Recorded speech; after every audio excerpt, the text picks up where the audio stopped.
Oh, c'est trois personnes parties pour une mission de destruction de deux grandes villes. Et dans ces deux grandes villes, dans l'une de villes, Abraham avait sa famille. Sa famille était là. Et Dieu partait pour détruire, brûler. Mais Abraham était sensible. Ouais, ma soeur, bonsoir. Et bonjour. Tout le monde a visitation, Zambra et visité, on a tongo le loya keti matinal.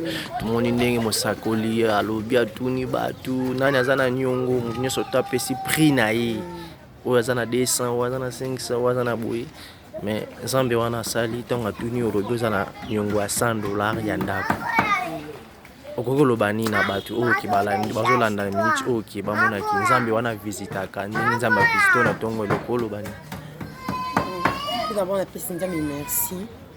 Babi tongo nya surtout pisa mbi mutu sauter. On Nzambe saleli na nabi ko sa pe na mususu. Tongo la lilo o esalami pona nganga mokele kelinga na zaki otambola vraiment na inquiétude.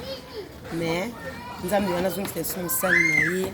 On a yébité ni na ko bezangi singa na maluba ya kuluba na bima na tongo na yebisa Nzambe ngai nazali pamboli ya libota na ngai nazali pamboli ya génération na mobi mais na ona moni lelo Nzambe visiter ngai mutu nyonso to apesaki pine mais ngai na pesaki pine na avec sincérité na baki oyebisi na motema na ngai yango na lobaki yango ke naza na nyoso nde na lobi nde mosali na Nzambe pe azalaki nango abezo traîner donc ezalaki ya ngai nabike oyo ebandi boye kosuka boye te nabike na kosimba kongo bipisi Nzambe ana pambola mosali na ye ka ninga longi banda Brésil aye na Congo po ateya biso mpe Nzambe avisite na konani na ngai nabike bamisuku bakosimba.